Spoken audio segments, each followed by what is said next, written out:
What's up, guys? It's Chris here to give my predictions for Strikeforce Nashville going down Saturday night on CBS. Looking forward to this event. 3 championship bouts. Also supposed to feature Jason Mayhem Miller against Tim Stout. Don't know much about Tim Stout other than he's barely got a over 500 record. So, considering the fact that he lost his last fight by rear naked choke, I expect the same here. I expect Jason Mayhem Miller to take this kid down and submit him in the first round. Rear naked choke. Next up, I think we're going to have Gegard Mousasi defending his light heavyweight title against Mohamed King Mo Lawal. Looking forward to this fight, although I would prefer to happen later in the year. No disrespect to King Mo, but he's only got 6 fights under his belt so far, only a total of 10 rounds.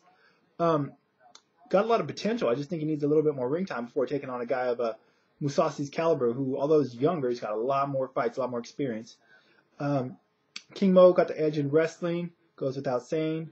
Probably got the edge in size, and I want to say power, but that's pretty much it for the most part. Gegard's more well-rounded fighter, definitely got the better submissions, I would assume. Got the better, more well-rounded striking. I'm curious to see where Mo wants to take this fight. With Superior Wrestling, he can obviously take Gegard down, but, I don't know how Mo's submission defense is just yet. Not that Gegard's, some black belt, but he's capable of throwing on submissions. He's shown in the past. Or if King Mo wants to keep this fight standing, he's got probably more power with his hands, but Gegard's a more well-rounded striker, and he's got better technique. King Mo's got a big punch, but his stand-up technique is not the best yet. So, although I could see King Mo hurting Gegard on the feet possibly with that big punch, and then, possibly jumping on him and finishing him on the ground, that's really the only way I see him winning this fight. Like I said, Gegard's is more well-rounded. I think in the stand-up department, he should get the better of it. Cardio-wise, not really for sure who has the better gas tank. It is a 5-round fight. Like I said, King Mo doesn't have a lot of rounds in, but he has gone a distance a couple times, or gone 3 rounds a couple times. Gegard's been in these situations before.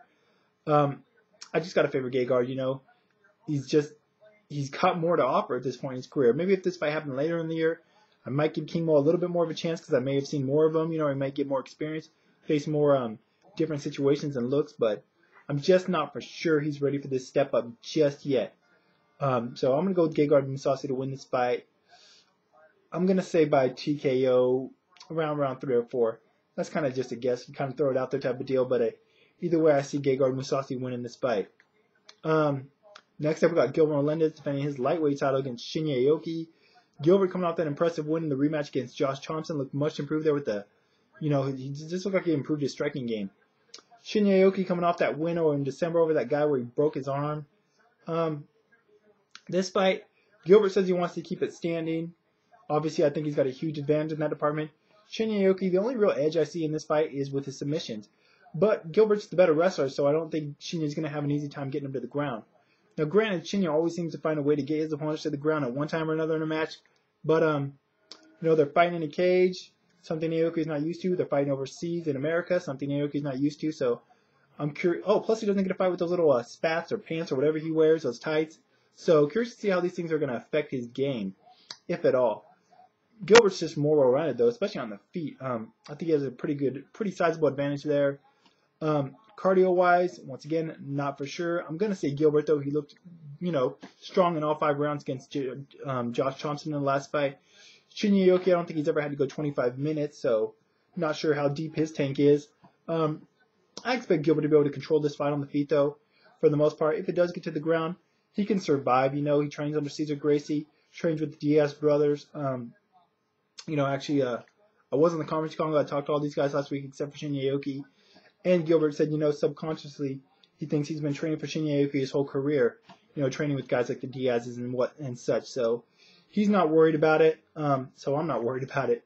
Granted, no fighter should be worried about anything. They shouldn't be worried about anything possibly losing. But end of the day, I see Gilbert Melendez winning this fight by TKO. I'm going to say round 3. But if Shinya can get this to the ground for any sustained period of time, I will not be shocked if he pulls off one of those crazy submissions. But I just don't see it happening. Main event, you got Jake Shields defending his middleweight title against Dan Henderson. Dan Henderson been off for almost a year since that knockout of Michael Bisping in July at UFC 100 last year. Jake Shields coming off that impressive yet boring win over Jason Mayhem Miller. pretty much won the whole fight except for maybe the 30 seconds or so where Jason Mayhem Miller had him in that rear naked choke at the end of the third round, I believe it was. But that aside, Shields just controlled him on the ground. Don't see that happening in this fight, though. Dan Henderson's got advantage in the wrestling, got advantage in the power. Naturally bigger man, he's fought up at light heavyweight. Jake Shields has kind of fluctuated between middleweight and welterweight the last few years, or for a lot of his career, actually. Just recently moved up to middleweight full-time, if it is even full-time, That remains to be seen. But Shields is a guy, he likes to get his guys down to the ground, work him over there with his wrestling, or, use his submissions. Problem is, Dan Henderson's a better wrestler. Not to say Jake can't get him down. Henderson, he's not impossible to take down, but even if Jake does get him down, I'm not sure he's going to be able to submit him or really control him there. Henderson's been submitted in the past before, but by the Nogueira brothers and Anderson Silva, but that was after he was hurt. I don't think Shields got the savvy, to really work him over there and catch Henderson in a submission. Stand up, I'm going to give the edge to Henderson. Neither of these guys are like dynamic, standout, technical. Neither of these guys are going to be mistaken for Anderson Silva on the feet anytime soon. Anderson's last weekend's performance aside, but Henderson's got more power, and Jake keeps his head up a lot in the stand-up. He keeps his head up really stiff. He's easy to get. I think he's an easy target. He hasn't really suffered too much in that department just yet, but I think he's vulnerable in that position. And Dan Henderson's got that big right hand that he can catch and hurt you with, as evidenced in the Bisping fight, the Silva rematch, amongst other fights. So I see this fight going to the later rounds, most likely. Henderson, he's got pretty good cardio. He went 5 rounds with Rampage, and that was a pretty close fight. I think Henderson will control it for the most part and either win a decision, or I think he'll catch Jake with that big right hand and hurt him and finish him off on the ground. But either way, I see Dan Henderson winning this fight and becoming the new Strikeforce middleweight champion. As I mentioned earlier, I was able to talk to these guys last week on the conference call. So be sure and check out the website, so WomenBloodFightShow.com and LaveItInTheRing.com. Links and information bar as always, and my Twitter if you're interested. I do put links for all my articles I write in there as well. But I do have the article up of all my questions to the guys and their answers, as well as my weekly blog, where I kind of preview this event as well as give my thoughts on last weekend's UFC and last week's Bellator as well. So be sure and check out the websites to check out those articles if you're interested or hearing what these guys had to say about this weekend's upcoming fights. That's pretty much it for now, guys. Probably back on Sunday to give my thoughts afterwards. But until then, y'all, I'm out. Oh, real quick, though. Who do you guys think is going to win the fights? Henderson, Shields, Mousasi, King Mo, Melendez, Aoki. Do you think King Mo is ready for this fight? I don't. Not yet, but we'll find out Saturday night. But what do you guys think? Once again, though, till Sunday, I'm out.